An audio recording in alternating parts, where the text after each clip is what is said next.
Pastor, hoy vamos a hablar de un tema muy importante. El tema es endemoniados. Y yo quiero preguntarle, ¿qué es un demonio? ¿Puedo decir es un qué? ¿O quiénes son los demonios? ¿O este demonio puede estar en una acción? ¿Qué, pastor? Fíjese que es interesante el tema de hoy, porque yo quisiera comenzar hablando de que son ángeles caídos, ángeles condenados. Eso es un demonio. Un ser, un ente espiritual que ya ha sido juzgado por Dios y que por ende no tiene nada que perder, que ha sido soltado para vivir en la tierra y que de alguna manera su único deleite, su único placer es destruir a los seres humanos. ¿Cómo los podemos reconocer? Fíjese que es interesante, Marisol, porque nosotros como humanos vivimos en una dualidad. Vivimos en el mundo material, pero existe un mundo espiritual.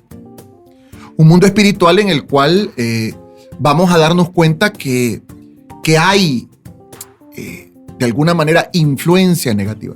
¿Cómo puede explicar usted que una persona que usted la ve bien, la nota correcta, de repente empiece a tener cambios serios de conducta, de personalidad, sus decisiones, su corazón es violentamente distorsionado? Esa persona de alguna manera está recibiendo una influencia, y si no es física, si no es humana, es espiritual. Quiero responder a su pregunta. ¿Cómo lo reconozco? Bueno, por sus frutos. Todo lo que viene de todo lo malo, todo lo trágico, todo lo doloroso, todo lo angustiante, todo lo asqueroso, lo malvado, todo lo dañino, viene del reino de las tinieblas. La Biblia enseña, amigos, que hay dos reinos: el reino de la luz, que es el reino de Dios, y el reino de las tinieblas. Alguien me decía, pero Dios creó al diablo. Claro, no, Dios creó a Luzbel. Y Luzbel decidió ser el diablo, el engañador, el padre de toda la mentira. Y cuando él sale del cielo, se lleva la tercera parte de los ángeles.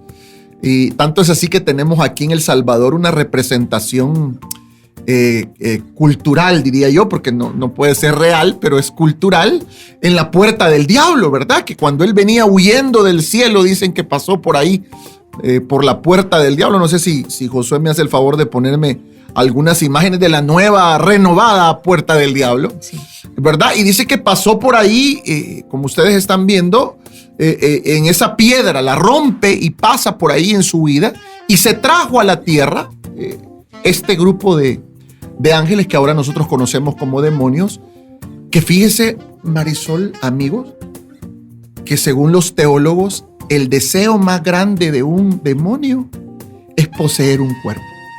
Por eso nos odian tanto. Por eso nos odian tanto. Porque fíjese qué cosa. Cuando Dios hace al hombre, la primera creación son ellos. A ellos lo crearon primero.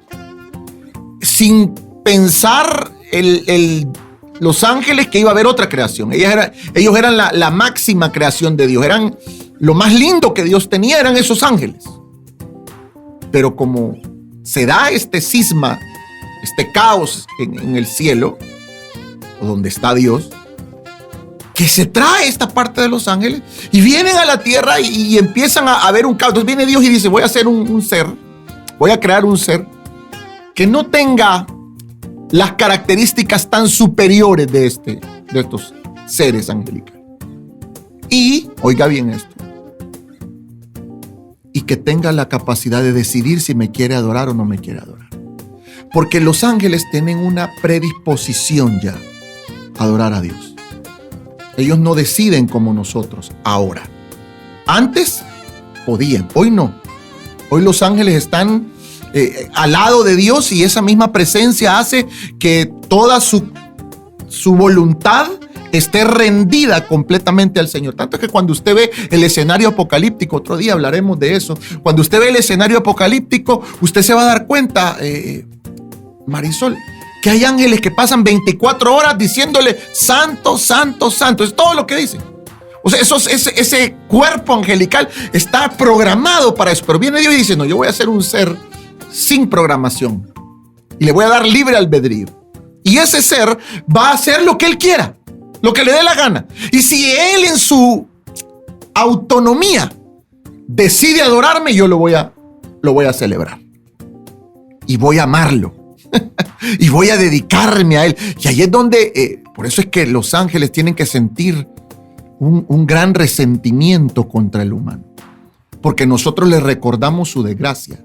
Nosotros le recordamos su falla. Nosotros le recordamos su traición. Y fíjese que ahí están por generaciones. Porque como no poseen cuerpo, un cuerpo humano, no lo poseen, ellos viven todo el tiempo, penando. Son almas, son seres, no puedo decir almas, son seres dolidos por siempre. ¿De qué manera representan esa maldad en nuestra vida, pastor? Bueno, lo que ellos, el enojo de ellos es con Dios. El enojo de ellos es con Dios, así que con solo que logren destruir el propósito por el cual usted fue creada, ya ellos son felices. Y eso es su tarea. La tarea de los demonios es, de alguna manera, echar a perder la imagen de Dios en nosotros. Y yo voy a ser tácito y voy a decir que mucha de la desfiguración de los seres humanos, muchos de los cambios que ustedes ven en el diseño original de Dios, es una influencia demoníaca, claro que sí. Porque es parte de su trabajo, es parte de su deseo, ver al hombre ser todo lo que Dios no quiere. Ver que el hombre haga, sienta, piense y vaya a donde Dios no lo diseñó. Fíjese qué interesante, esa es la tarea de los demonios, que cada ser humano pueda entrar en una dimensión en la cual Dios no lo creó y llevarlos a esa oscuridad donde ellos están, donde ellos viven, y que podamos nosotros sentir el sufrimiento, el dolor que ellos sienten de la lejanía, del rompimiento que hay con Dios. De hecho, hace unos días teníamos a Jonás aquí en el programa y él hablaba de su definición de infierno. Y él decía, separación de Dios. Ese es el peor dolor. La mayor agonía de un ser humano es estar lejos de Dios. Los demonios ya lo están. Ya lo están. Y por eso viven ya un infierno, que es esa angustia, esa ausencia. Yo puedo recordar mi vida sin Dios. ¿Qué sería mi vida sin Dios? Nada. Entonces, eso es lo que toda esta hueste de ángeles, ahora demonios, viven en la tierra. Más adelante vamos a hablar con contexto en mano bíblico. Como usted lo ha dicho, pastor, es nuestra guía la Biblia. Pero, ¿cómo reprenderlos, pastor? Antes de entrar a la palabra de Dios, ¿qué consejos nos puede dar para reprenderlos y estar lejos? Quizá lo primero antes de reprenderlos es saber que tenemos una lucha con ellos. Diaria, pastor. Diaria. A cada instante. A cada instante. O sea, ellos ahí están haciendo su trabajo. O sea, ¿al acecho? Al acecho. Y media vez ellos saben que usted es amada por Dios, ya usted es su enemigo. Ellos identifican. Y mire, usted los va a ver en cada pensamiento, en cada motivación, en personas. Yo recuerdo a Jesús, usted tiene que acordarse de eso, y nuestros amigos en casa y en el carro, en el tráfico. Feliz tráfico a todos los que van, que dicen que está pesado. Yo les voy a decir algo. Cuando Jesús que va a Jerusalén a sufrir, a pasar su vía crucis, él va con aquella angustia y Pedro se aparece y le dice, no vayas. Y Jesús lo mira y le dice, apártate de mí, Satanás, le dice a Pedro. Entonces cuando usted lee esa porción dice, ¿qué pasó aquí? Sí, no es que Pedro fuera el diablo, de ninguna manera.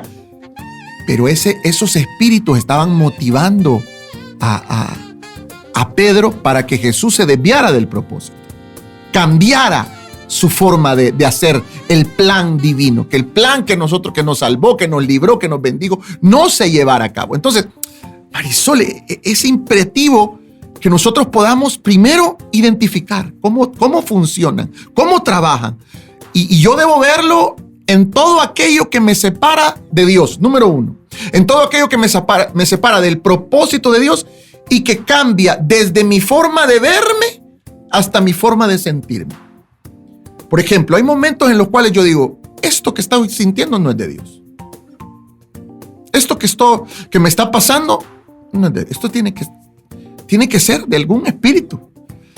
Una vez una persona se acercó enojada y me dijo, mire, y me dijo 4 cosas, pero incoherencias. Y yo me le quedé viendo y yo reprendí al diablo. Yo dije, en mi mente, yo reprendo todo espíritu contrario al del Señor, lo echo fuera, lo cancelo en el nombre de Jesús en mi mente. Y yo solo miraba a la persona y yo, mi mente reprende. Y de repente veo cómo va bajando esa persona. Va bajando hasta que terminó pidiendo perdón. O sea, y yo después le abracé a esta persona y le digo, ¿verdad que usted no es así? No, mira, me agarró feo. Quiere decir que, y vamos a responder a una pregunta después de la pausa, y es si un cristiano que ama a Dios puede ser poseído por un demonio. Lo vamos a responder, porque esa es la pregunta que quisiera que quedara en el ambiente, que vamos a tratar de responderla. Porque esta persona estaba, y lo voy a decir con todas sus letras, hablando como un demonio. Ya no era él. Yo lo conozco, lo conocía antes, lo conocí en ese momento y lo conocí después y lo veo después. Y veo ese momento que tuvo ese altercado conmigo y me doy cuenta que no era él. Que era, estoy convencido, que estaba bajo la influencia de una entidad espiritual de mal. A mí me asusta el tema, porque realmente saber que están al acecho ahí, yo lo he sentido, pero también me da tranquilidad pensar que cuando invocamos el nombre de Dios, cuando llamamos al Señor, el Señor está como respuesta a nosotros. Es que Marisol, Él es el Señor. Él es el Señor. Él está por encima de todos esos espíritus. Y quizá voy a decir algo, y la mayor desventaja que tiene un cristiano frente a los demonios es su ignorancia. Esa es la mayor desventaja. Entre más ignorante es un cristiano frente a las acechanzas del diablo, porque así dice la palabra, que él está al acecho, para ver a quién devora, esa es la realidad. Si nosotros, como hijos de Dios, no estamos primero conscientes del trabajo del enemigo que vino para matar, robar y destruir, a eso vino, imagínense, ese es el trabajo de él.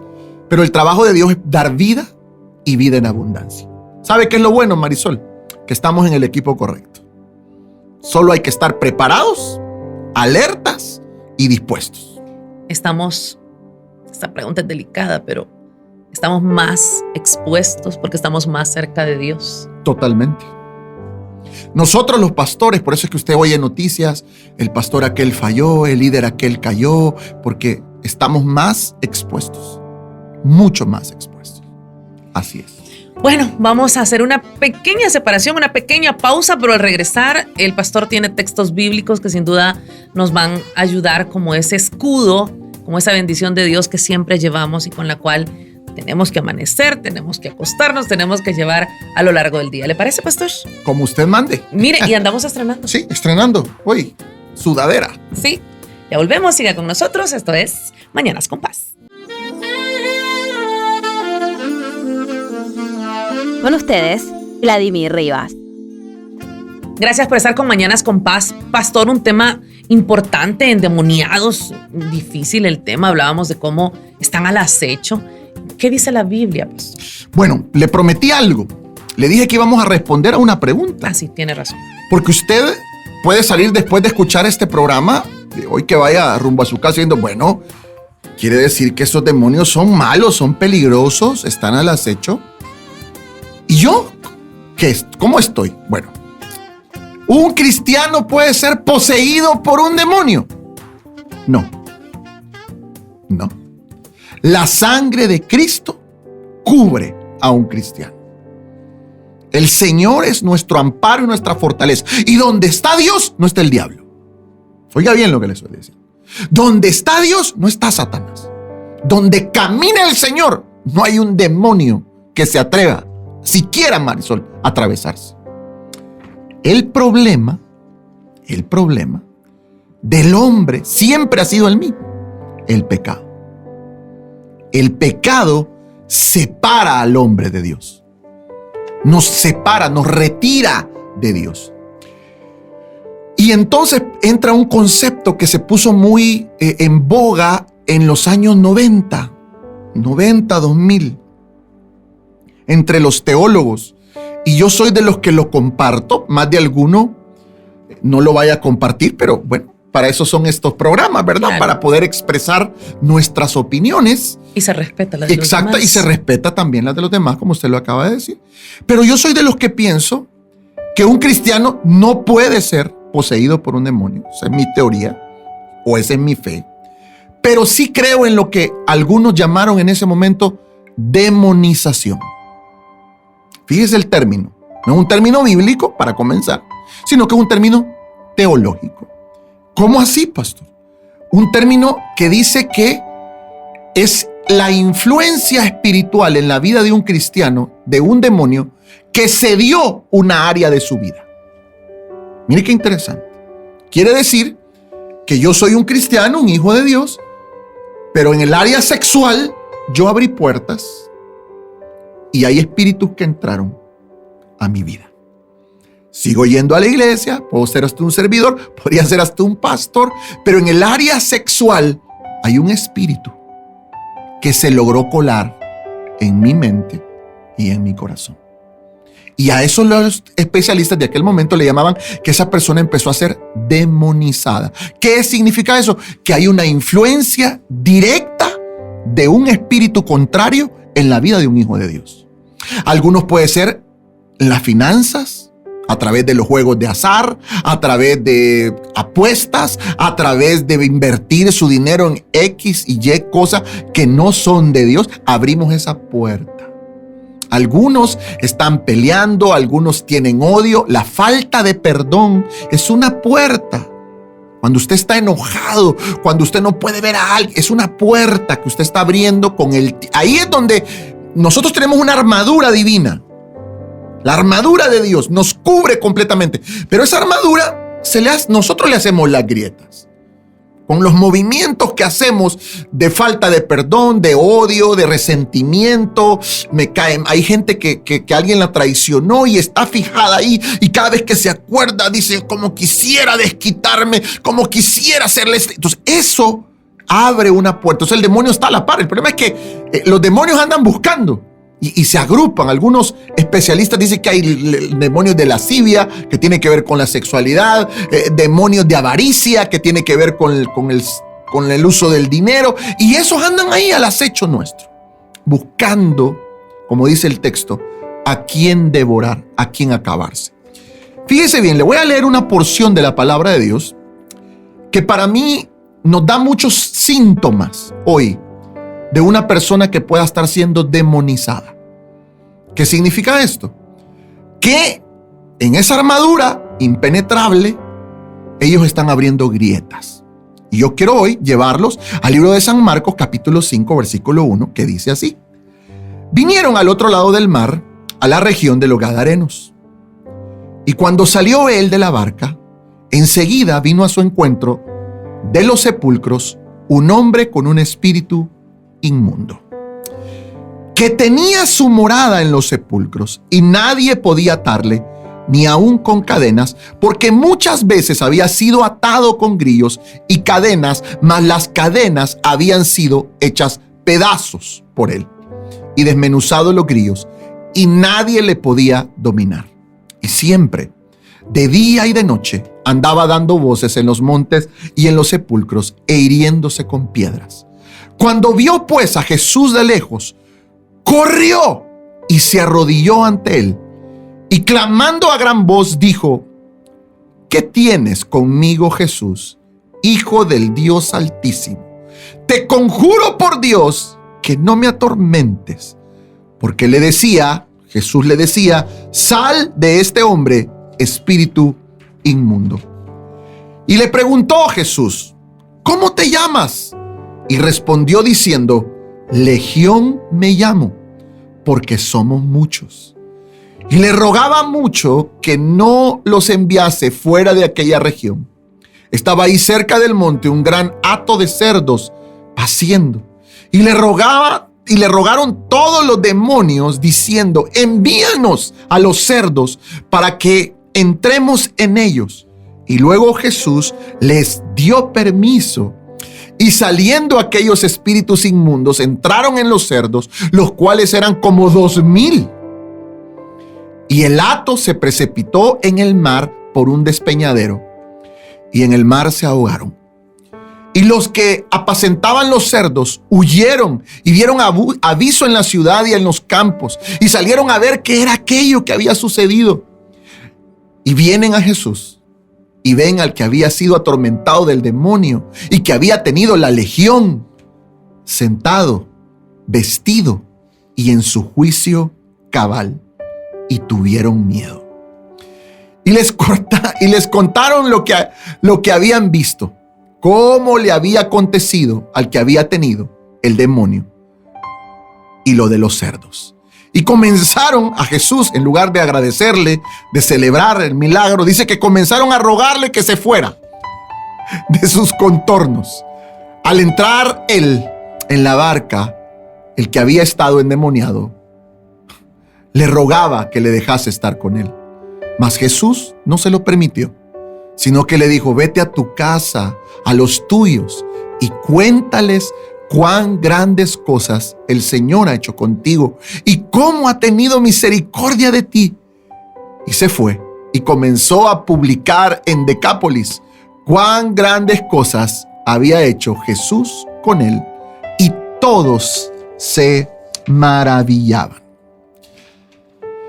Marisol y amigos, amigas, es una historia fuerte, ¿no? Sí. Aquí hay varios elementos. El Cipriano y Casiodoro, los monjes católicos que tradujeron la Biblia de la Reina Valera, que lleva sus nombres, sus apellidos, de 1960, ellos titularon el capítulo 5 y lo titularon como el endemoniado gadareno.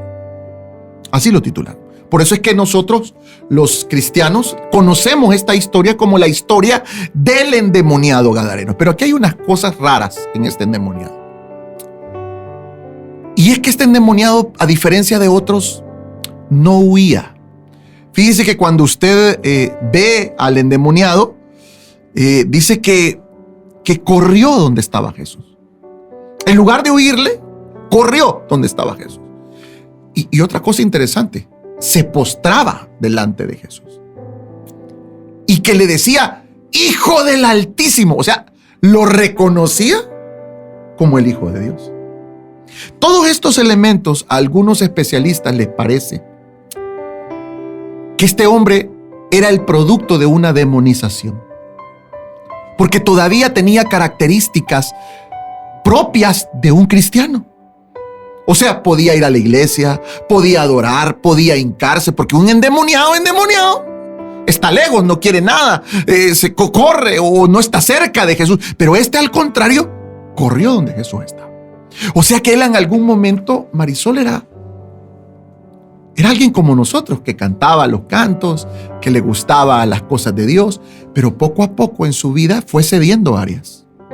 Y vemos los síntomas, y aquí es donde vamos a aprender todos estos últimos minutos. Porque dice que número uno de los síntomas es que él tenía su morada en los sepulcros. ¿Qué significa eso? Muchos de nosotros nos apartamos de la gente. Y ahí empieza cómo el diablo atrapa. Ningún lobo se come un rebaño. El lobo se va a comer siempre a la oveja que está sola. Siempre. Nunca usted va a ver que un lobo se coma un rebaño. Nunca. Ni un león, nada. No pueden. Son muchas. Siempre se van a comer a la oveja que está solita, a la que se aparta, a la que se separa. Y este hombre cometió ese error. Él se separó de la sociedad y vivía fuera de la ciudad, porque los sepulcros, aún hasta el día de hoy en nuestras comunidades, están fuera de las ciudades.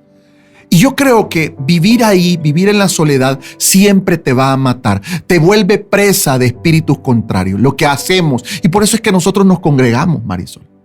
Por eso es que venir a la iglesia es refrescante. Venimos a ver a los hermanos. Usted sabe, usted sirve en la iglesia, usted sugiere, usted atiende a los niños.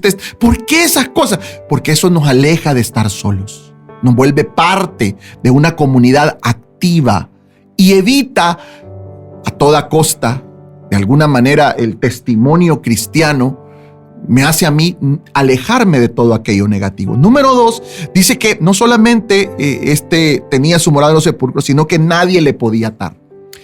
La rebeldía es un síntoma de espíritus que están demonizando a una persona. Todo aquel que no puede atar, que no se puede someter, que no puede entrar en un orden lógico, es una persona que tiene problemas serios. Y que de alguna manera son estos demonios los que lo están influenciando para hacer esa clase de rebeldía. Y número 3, mire, es interesante. Muchas veces, dice el versículo 4, habían sido atados con grillos y con cadenas, mas las cadenas habían sido hechos pedazos por él. O sea que este hombre había sido atado de alguna manera, había sido, quizás se había comprometido, quizás se había calmado un poquito, pero luego volvía a tirar todo. Y otra cosa que a mí me impresiona, o sea, él lo ataban, pero se soltaba. Es del tipo de persona que promete, voy a cambiar, pero volvía a caer. Y lo último es que andaba siempre dando voces por las calles, se andaba quejando, se hería. Hay gente que se autoinfringe dolor, no físico, sino mental. Soy tonto, soy idiota, soy malo. Eso, de alguna manera, son demonios hablándole al corazón. Yo quiero reprender hoy. Si usted ve alguno de esos síntomas en alguien de su casa, en usted, repréndalo en el nombre de Jesús. Sea parte de la fe. Ese Jesús que liberó al endemoniado está hoy aquí con nosotros. Está en esta cabina, está en este estudio de grabación hoy, donde producimos este programa. Y llega hasta usted hoy en el nombre poderoso de Jesús. Y como Él dijo, sal de ese cuerpo, salga de su vida toda influencia negativa, toda influencia de dolor, de tristeza, de ansiedad. Y como hombre de Dios hoy, y en el nombre de Jesús y por la sangre de Cristo que tiene poder, yo reprendo al diablo hoy de su vida, de su familia, de su casa, de sus finanzas, de su mente y de su corazón, sabiendo que mayor es el que está con nosotros que el que está en el mundo, que el que tiene poder, que el que venció a ese diablo en la cruz del Calvario vive hoy y está sentado a la diestra del Padre y gobierna con autoridad. Y está no solamente ahí, sino en nuestro corazón y ahí a su lado. No importa que lo atormente, el Señor está con usted. Amén, amén y amén. Gracias, pastor, por este mensaje, que creo que es un mensaje que llega a todas las edades, a los jóvenes, a los que somos padres de familia, a los que somos abuelos, para llevar a los pequeñitos en el camino de la fe. Y qué bien nos caen espacios, nos llegan espacios como Mañanas con Paz, para que podamos comenzar nuestro día con esta animosidad. Así que a cubrirnos con la sangre de Jesús cada mañana, cada momento al anochecer, llevémoslo presente siempre en nuestro corazón. Gracias, pastor. Invitamos a todos nuestros amigos que nos miran, a nuestra diáspora querida, a nuestros amigos que nos miran a través de las diferentes redes sociales, a que estén pendientes de Mañana con Paz. Siempre. Y en el nombre de Jesús, en bendición. Amén. Amén y amén. Así que acompáñenos en un siguiente programa de Mañanas con Paz. Bye. Gracias por quedarse con nosotros. Si desea más información, busque al pastor Vladimir Rivas en Instagram como @pastorvladimir.sb o en la red social X como